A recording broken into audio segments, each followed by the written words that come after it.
need to have a healthy attitude to respect even these insignificant problems with ESD. Once you are aware that they are occurring and that they can lead to worse problems or to frustrating situations, and you take a step to rectify it before you have hard failures where it's identified as a failure, you're doing a very, very good thing in your life. And I think part of the problem is there's not enough knowledge about what simple, easy steps I can take that really do matter and do work.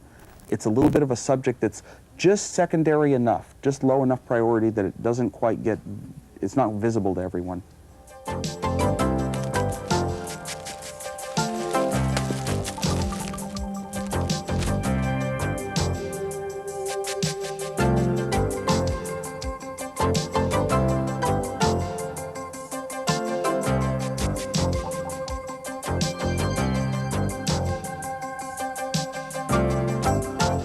Hi, I'm David Cram of Apple Service. I know you'll be thrilled to hear that the computer service industry has a problem that many of us have never really faced before. Sparks. The kind you get on a dry day when you touch a doorknob, only much, much smaller. So small you can't see them, you can't feel them. They never used to bother us much. Integrated circuits were pretty coarse 10 years ago, but now we have circuits so small and so fragile that very low voltages can make chips like these stop working, or worse, cause them to look like they're working but do weird and unreliable things. And it's getting worse. Just about every computer product made today has chips in it that can be damaged by the charge that's just resting in a necktie or a synthetic sweater. We're talking about ESD, electrostatic discharge. Here's what happens. When some dry non-conductors separate, they each take an opposite charge. If there's a conductor nearby, the non-conductor will induce a charge on the conductor, and the conductor discharges it when it gets close to another conductor. And that discharge is what causes the damage. When you walk across a carpet, your shoes separate from the carpet, creating a charge on them. And the charge on your shoes creates a charge on your feet by induction. Now your sweat layer makes you a conductor all over, and the charge clings to the surface of your body until you touch another conductor like a doorknob or another person or an IC chip. Then it discharges in the form of a miniature lightning bolt. If you can feel it, it was at least 3,000 volts. 10 years ago, these things had traces big enough to tolerate a 3,000 volt hit and still work. But some of the traces we're using now are so thin they can be damaged by as little as 30 volts. It'd have to be 100 times stronger for you to even feel it. What do you have to do to generate 30 volts? I'll raise my arm. That's about 225 volts. As you can see, it doesn't take much. There are two kinds of problems. One is the field created by certain non-conductors, such as plastics. The other problem is discharge from one conductor to another.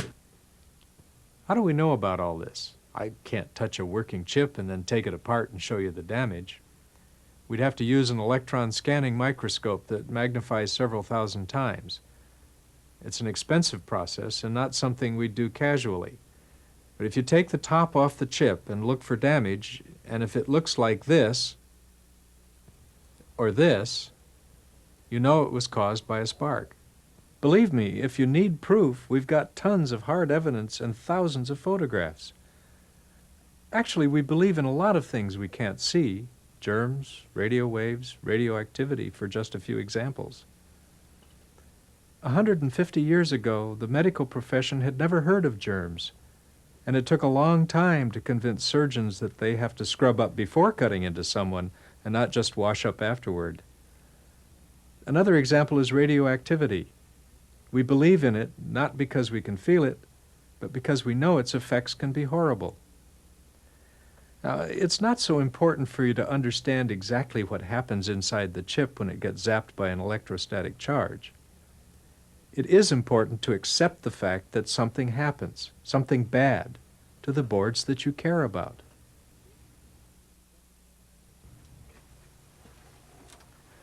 This is a machine built by 3M to demonstrate the reality of ESD damage.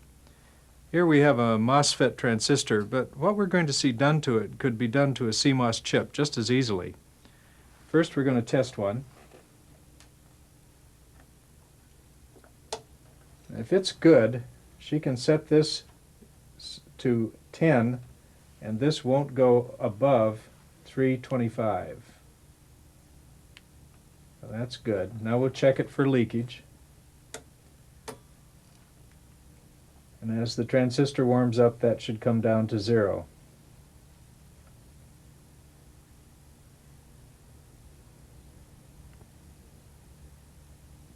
The tension mounts. Okay, we got a good one. Now I'm just going to charge myself and touch it. And we got a dead short. Let's try it with a new one.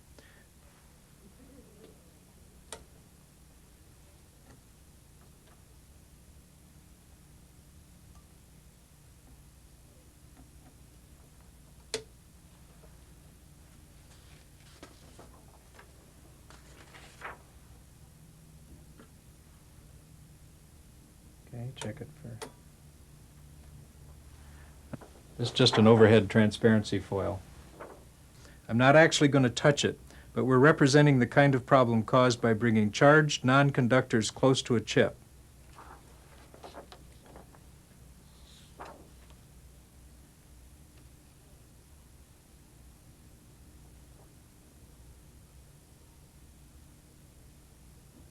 Okay. And also this time we're going to put it on a little board. Just put it on that.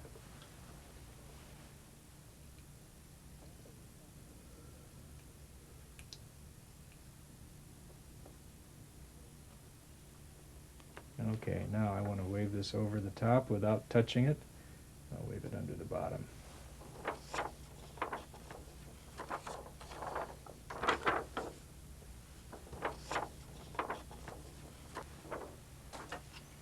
Okay, now check it again.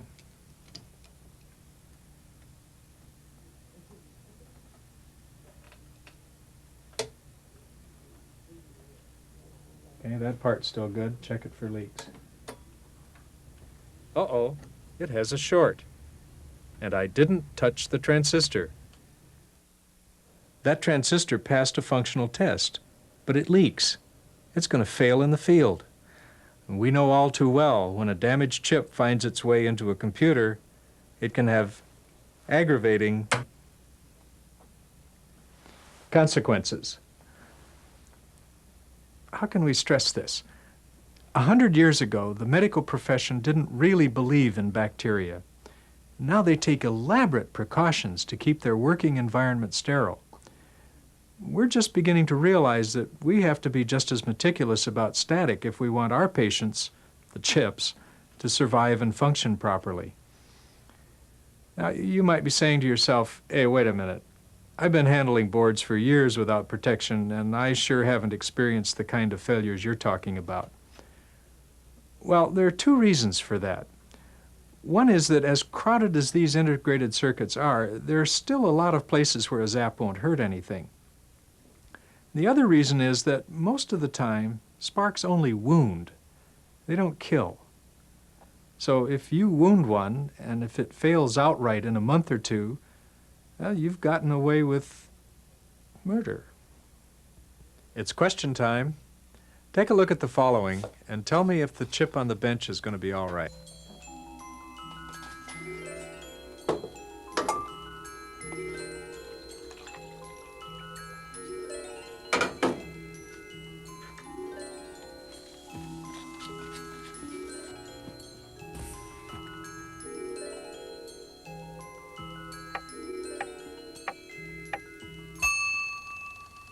The cup is a non-conductor, and when he separated it from another non-conductor, it picked up a charge.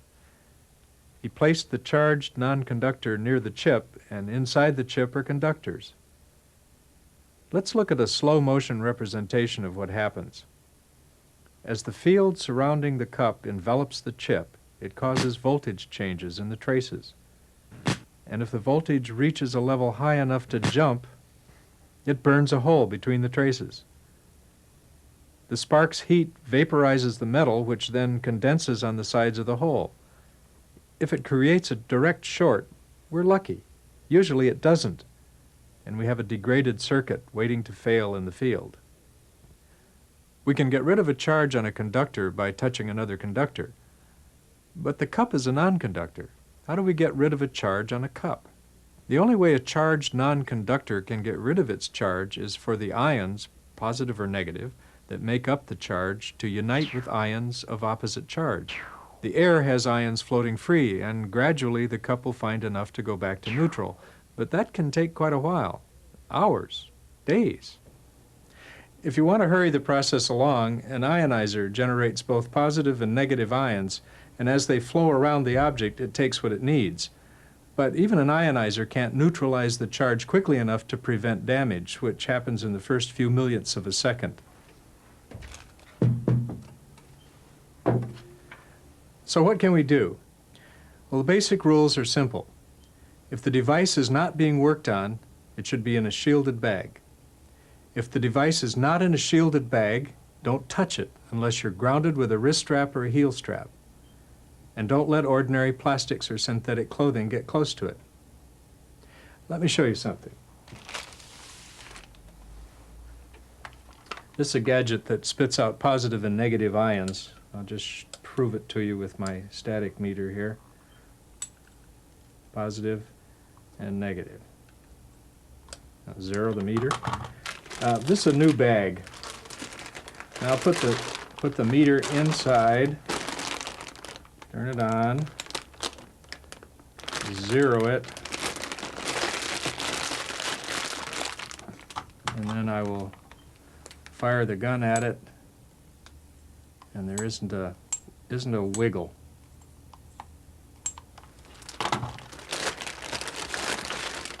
Now this bag has a little scuff in it, has a lot of little pinholes, and again I will zero the meter.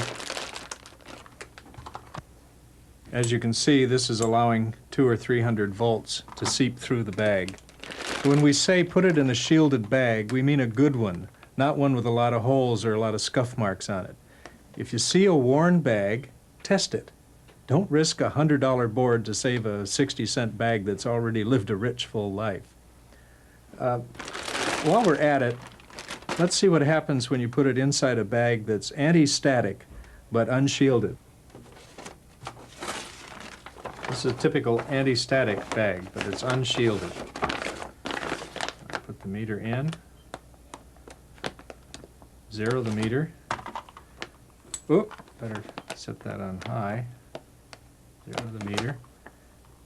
And as you can see, it's allowing 4,000, 5,000 volts to seep through.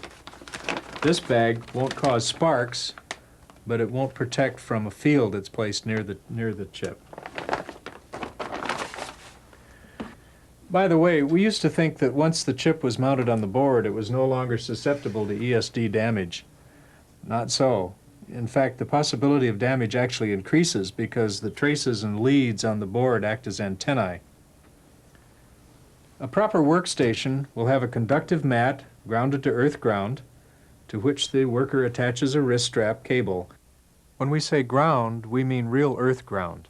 The ground wire in a modern building will probably be all right, but you can check it with a ground checker.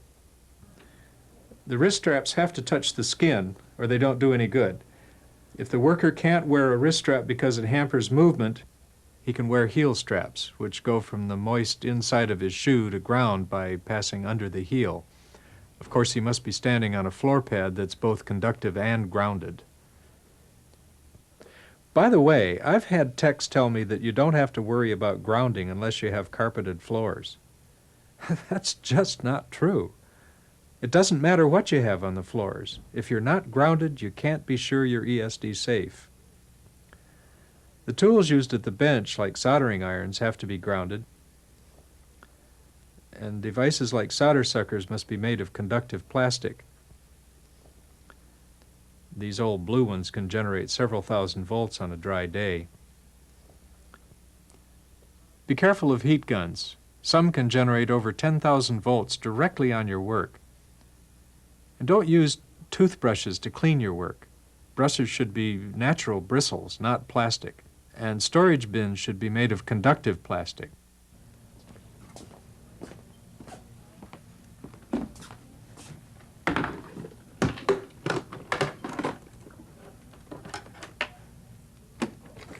A technician working in the field has to set up a temporary workstation, tie into a building ground, and wear a wrist strap. It isn't enough just to touch the power supply, because every move he makes will generate new charges. And of course, he should never set parts on a carpet or near plastics.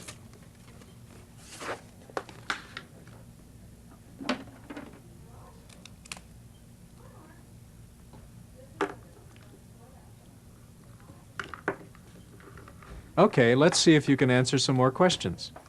Watch this scene and see if you can spot anything wrong. Hi, Dave. Can I borrow this tool for a second? Sure, go ahead. Thanks.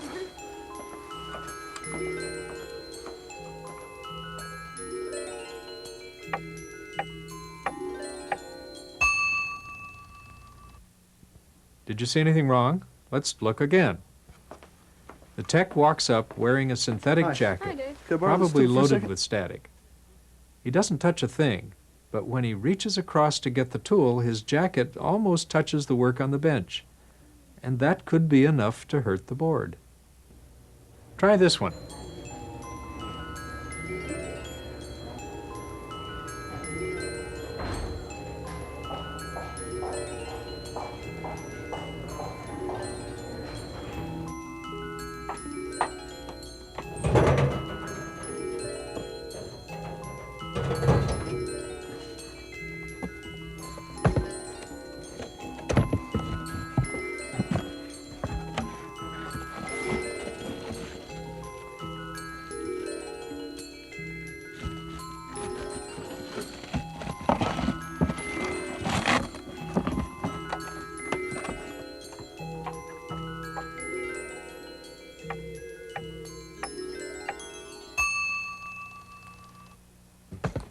Is anything wrong? Take a look. The saleswoman is bristling with static. She opens the box to see if it's the right part, and when she does, she risks zapping it. She should put on a wrist strap before opening it. Incidentally, if the part comes in a box like this, be sure to store it and ship it in the same box. Here's another one.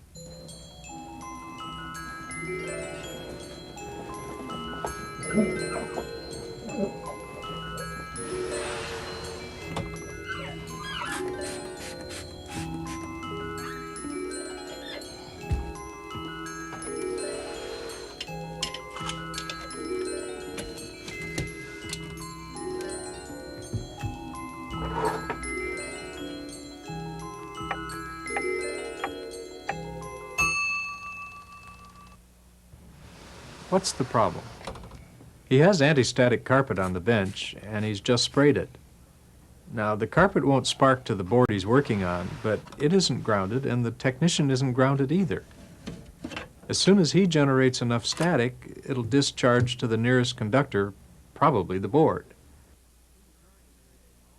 I'm sorry to say, all those lovely carpeted benches really have to go. Another problem is that the board was left out in the open.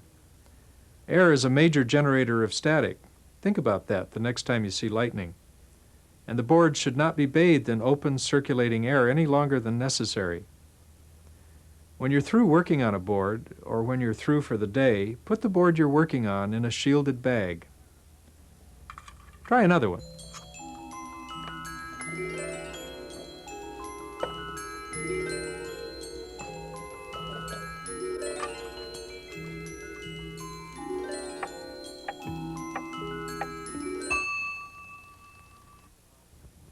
Did you see the problem?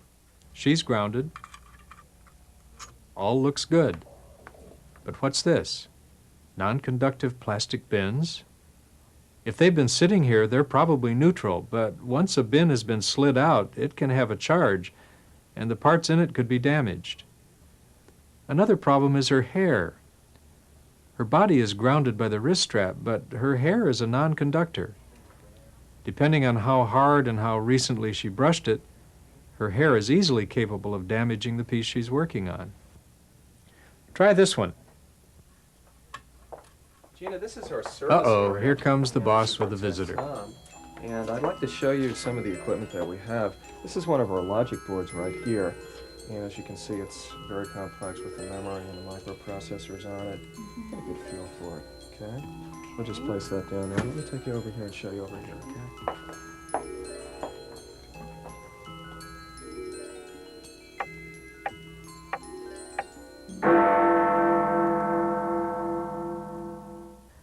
It's easy to see what was wrong, but not so easy to know what to do. Very complex. The boss was ungrounded, as was the visitor. Neither had any business touching the board, but what's the technician supposed to do? That's a tough one. He sure can't embarrass the boss in front of a visitor. He could wait until the boss is gone and then trash the board. After all, you have to assume that any board handled like that is at least wounded and in ways you may not be able to discover before it gets back to the customer. Realistically, you can't discard a board that passes functional tests, but at least the board should be retested and burned in again. Now, let's take a quick look at some of the things we'll have to do to protect our boards from ESD damage. Technicians will have to adapt to grounded workstations and get used to wearing straps. The salespeople, the clerks, even the boss will have to resist any temptation to touch a board unless they've grounded themselves first. On-site service technicians will have to take the same precautions the mainframe people take, or risk being tossed out by the informed customer. And since some computers have open tops and peripheral cards, even end users will have to be taught proper grounding techniques at the time of sale. Grounding to the chassis isn't as good as grounding to a good earth ground, but it's a lot better than not grounding at all. Just be sure the unit is plugged in and turned off. End users will need to know how to handle sensitive parts.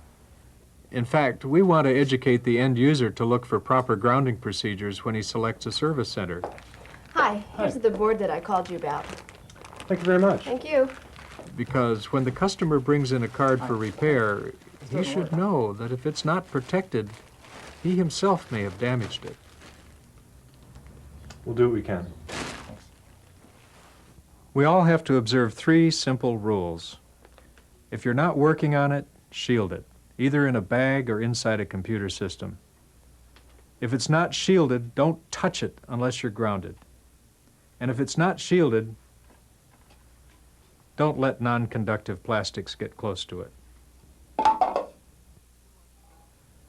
We want the personal computer to be as reliable as the toaster. But if it does come in for repair, we want to be sure it goes home fixed. It's up to you.